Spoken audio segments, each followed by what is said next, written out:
এদেরকে সম্ভাষণের সময় আমি আপনি কি করি? আমার নেতার চরিত্র ফুলের মতো পবিত্র, কত সুন্দর করে থেমে থেমে ধীরে ধীরে সম্মান করে বলি। অথচ সেই নেতাদের সবার সৃষ্টিকর্তা কে? আল্লাহ। তাকে আমি আপনি নামাজের মাধ্যমে যখন প্রথম ডাকি আল্লাহু আকবার, আল্লাহু আকবার, ওই সমস্ত নেতাদের চেয়েও উনি বড় নেতা বলা তো ঠিক না, উনি হলেন সব কিছুর সৃষ্টিকর্তা। তাকে ডাকার সময় আরো বেশি সম্মান, ভদ্রতা, সৌন্দর্যতা দরকার কি দরকার না? অথচ আল্লাহু আকবার অর্থ কি? আল্লাহই বড় না, আল্লাহই বড়, বিষয়টা এরকম না। আল্লাহ সবচেয়ে বড়, আল্লাহ সবচেয়ে বড়, আল্লাহ শুধু বড় এই কথা না, আল্লাহ সবচেয়ে বড়। এই কথা বলে আল্লাহর সাথে আমি আপনি কথা বলা শুরু করে দিই। এই কথা বলার প্রথম আমাদের সাধারণ নামাজগুলির ভিতরে দোয়া সানা দিয়া শুরু করি না? জানাজার নামাজেও তো তাই করি। সুবহানাকা আল্লাহুম্মা, বলেন একবার, সুবহানাকা আল্লাহুম্মা ওয়া বিহামদিকা ওয়া তাবারাকা ইসমুকা ওয়া তাআলা জাদ্দুকা লা ইলাহা গায়রুক।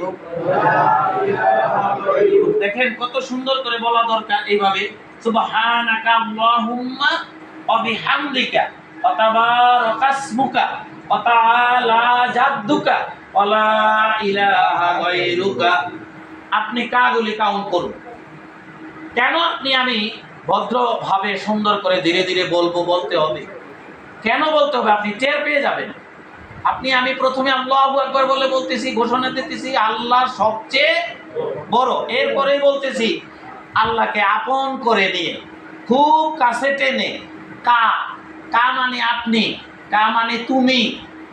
এই আপনি কথাটা কয়বার বলতেছি? সামান্য আমরা সুবহানাকা এই দোয়ায় সানা দোয়ার ভিতরে দেখেন সুবহানাকা আল্লাহুম্মা, এরপরে দেখেন অবিহামদিকা, অবিহামদিকা, আবার দেখেন অতাবারাকা ইসমুকা, হইল নিকা।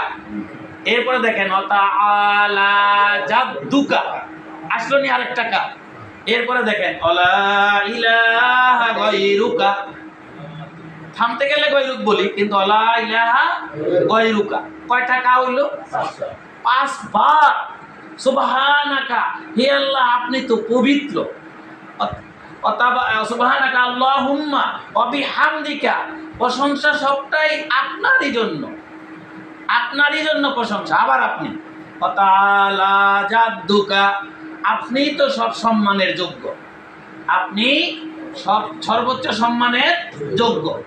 ওয়া তাআলা জাদ্দুকা ওয়া লা ইলাহা গায়রুক, ওয়া লা ইলাহা গায়রুকা, আপনি ছাড়া আর কোনো মাবুদ নাই।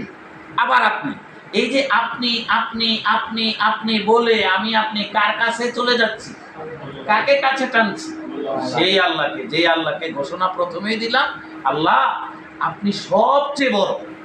এখন এই সবচেয়ে বড় সৃষ্টিকর্তাকে কাছে টেনে সামনে গিয়ে আমি যদি কথাগুলি বলি, সেই সূরা ফাতিহা পড়ি, অন্য একটা ছোট্ট সূরা মিলাইয়া পড়ি, সেই সূরাগুলি যদি সহি শুদ্ধ করে ভদ্রভাবে না বলি, অর্থ আমি আপনি মা বাঙালি যেহেতু মাতৃভাষায় একটু বুঝে বুঝে না বলি, তাহলে কেমন হয়?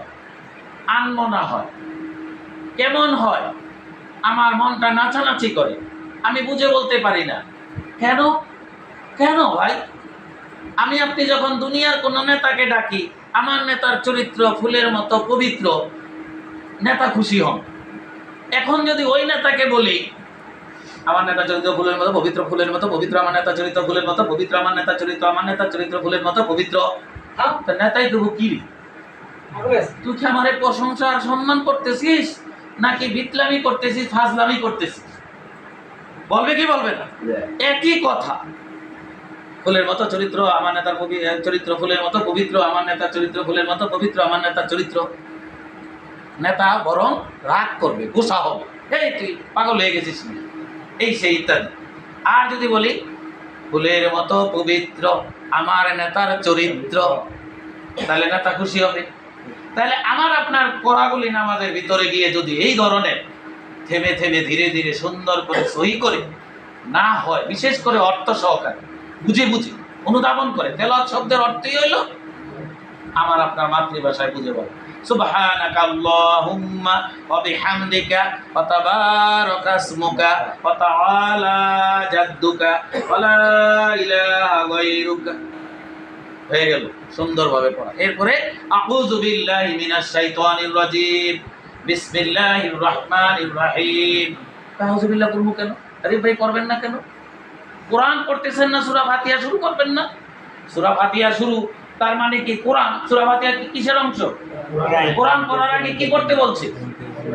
শুধুমাত্র একমাত্র কেবলমাত্র কোরআন পড়ার পূর্বে আমাকে আপনাকে আউযু বিল্লাহি মিনাশ শাইতানির রাজিম, কারণ কোরআনটা কত গুরুত্বপূর্ণ, কত গুরুত্বপূর্ণ। আপনার আমার কোটি টাকার ব্যবসা দোকানের শাটার খুলতে গিয়া আউযু বিল্লাহ পড়তে বলে না, তখন বিসমিল্লাহ বললেই যথেষ্ট। এরকম অনেক কাজ করতে গিয়া আমাকে আপনাকে আউযু বিল্লাহ পড়তে বলে নাই। কোনটার বেলায় বলা হইল? কত গুরুত্বপূর্ণ, কত সৌন্দর্যময়, কত তাৎপর্য, কত সম্মান দিয়া করতে হবে।